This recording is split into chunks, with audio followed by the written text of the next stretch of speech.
pemirsa, Anda kembali menyaksikan Market Review dan kali ini saya akan berbincang spesial masih bersama dengan Duta Besar Indonesia untuk Tiongkok dan Mongolia bersama dengan Bapak Jauhari Oratmangun. Pak Jau? Ya, apa kabar Mbak?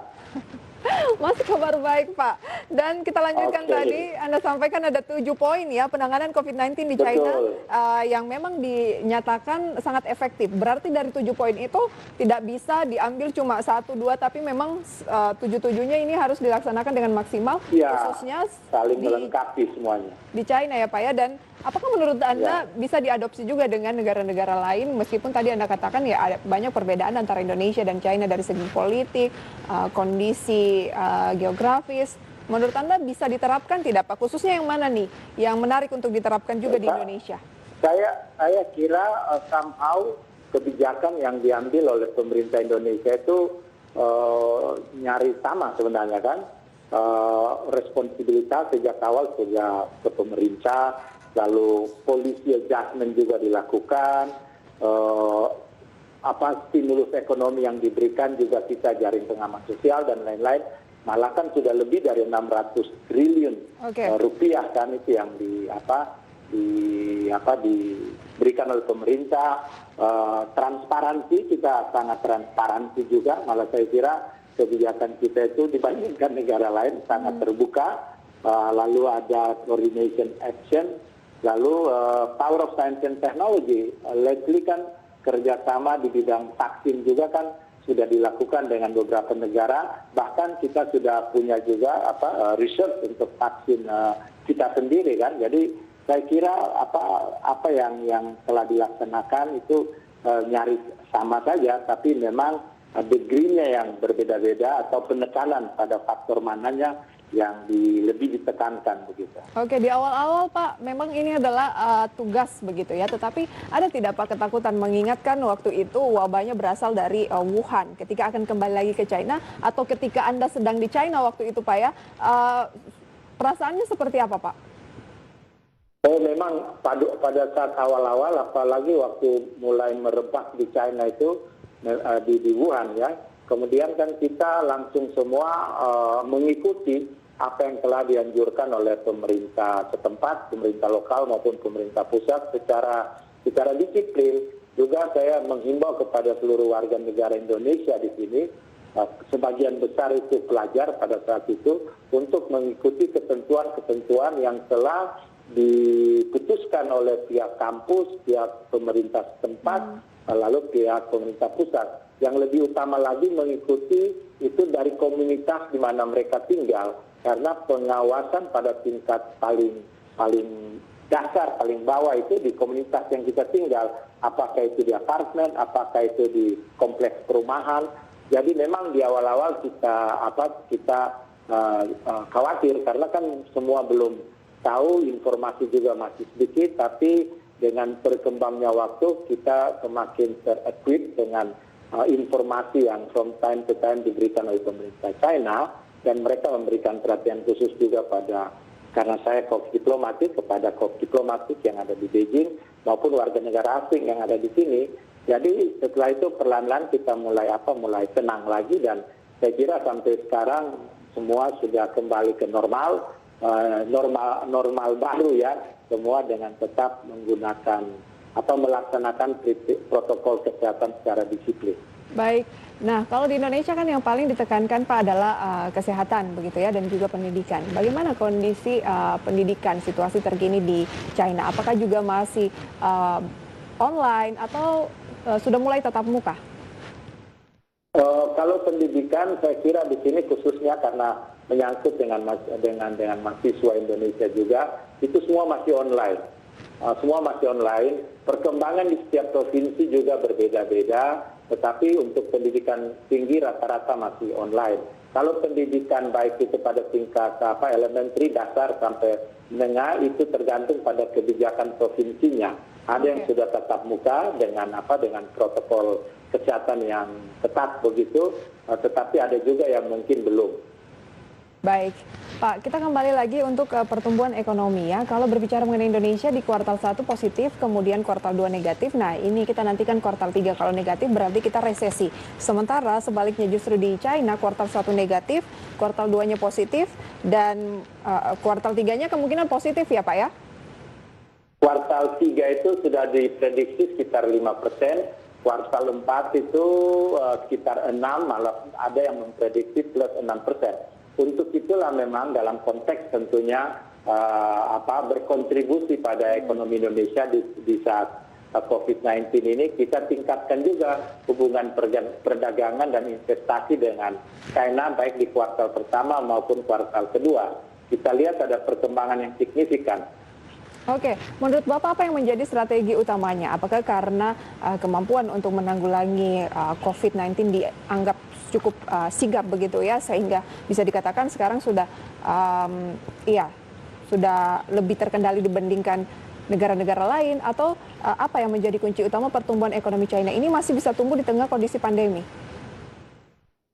Saya kira karena tujuh poin tadi yang sudah saya kemukakan itu juga mempengaruhi kinerja ekonomi di sini. Jadi selain faktor stimulus yang diberikan oleh pemerintah, sebagaimana mungkin saya belum informasikan tadi, pada saat akhir Februari itu sudah dikeluarkan perintah oleh pemerintah Tiongkok agar semua pabrik-pabrik itu mulai lagi bekerja paling tidak dengan memproduksi alat-alat kesehatan dan lain-lain. Jadi itu kemudian generate dan lain-lain. Lalu stimulus ekonomi yang diberikan itu juga menggerakkan ekonomi di sini.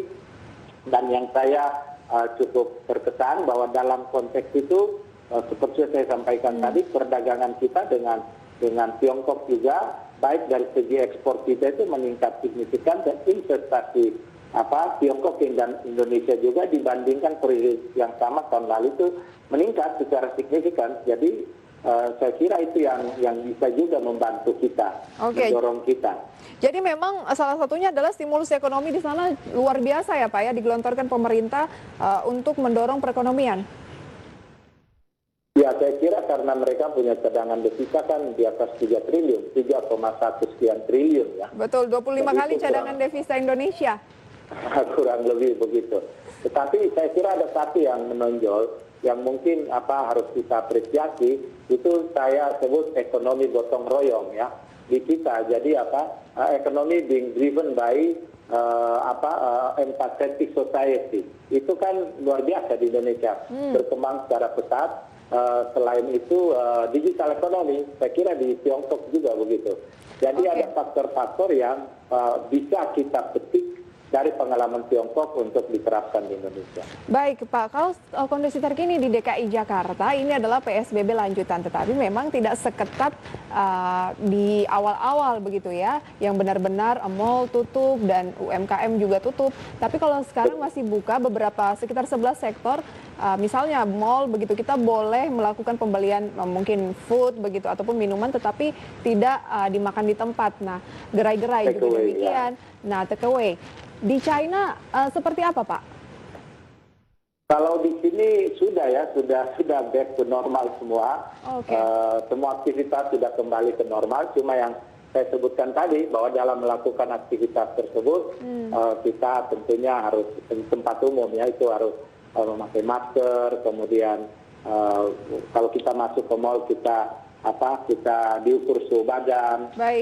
Semua bawa hand sanitizer disediakan juga di sana. Sanksinya apa, Pak? Tangan kita. Sanksinya di sana apa kalau kita ada yang melakukan pelanggaran? Oh, ada sanksi, tapi saya kira di sini yang paling membuat masyarakat patuh itu sanksi sosial. Saya berikan contoh aja ya. Contoh misalnya pada saat sedang seperti kita PSBB begitu, ada misalnya orang yang keluar dari kompleksnya, karena itu saya sebutkan tadi pengawasan pada tingkat masyarakat itu baik begitu. Kalau ada yang keluar dari kompleksnya begitu tanpa memberitahu ke pengurus RT misalnya atau pengurus apartemennya itu, dia tidak diperkenankan masuk lagi. Akhirnya kan dia melapor ke polisi. lalu dia akan ditahan di polisi, dikembalikan memang, tapi kemudian kan akan dimarahi oleh seluruh komunitas di situ. Kan itu sanksi sosial yang luar biasa. Saya kira itu jauh lebih efektif dibandingkan sanksi-sanksi yang lain. Oke, nah tadi Anda katakan Pak bahwa kondisi sudah mulai kembali normal meskipun ya new normal lebih tepatnya ya. Nah bagaimana dengan dan pabrik-pabrik juga sudah beberapa mulai kembali beroperasi. Tapi mungkin ada diversifikasi dari yang biasanya hal lain menjadi alat-alat kesehatan begitu ya. Nah bagaimana dengan tumbuh kembang iklim investasi di sana Pak? Oh, iklim investasi di sini berkembang secara pesat. Contoh saja mungkin itu refleksi juga dari iklim investasi yang semakin membaik di sini. Investasi China ke Indonesia untuk periode 1 Januari sampai Juli itu realisasi itu 2,4 miliar, kedua tertinggi di dunia. Kalau ditambah dengan Hong Kong itu pertama tertinggi di dunia. Itu refleksi daripada iklim investasi domestik yang juga semakin membaik. Mereka memberikan stimulus untuk investor-investor yang masuk ke sini juga diberikan keringanan-keringanan dan lain-lain. Contohnya begini, contohnya itu yang tadinya merencanakan untuk realokasi, misalnya I don't have to mention nama negara ya, tapi kemudian industri-industrinya ada beberapa yang kembali malah meningkatkan investasinya yang ada di Tiongkok. Baik, luar biasa ya. Nah, kalau khususnya dengan kerjasama investasi dan perdagangan Indonesia dengan Tiongkok juga seperti apa di tengah pandemi COVID-19 ini? Karena kan kita tahu sebenarnya banyak sekali proyek-proyek dari China yang ada di Indonesia. Kita jeda terlebih dahulu Pak Zhao. Ya. Pemirsa IDX Channel jangan beranjak dari tempat Anda. Perbincangan ini akan kami lanjutkan usai jeda pariwara berikut.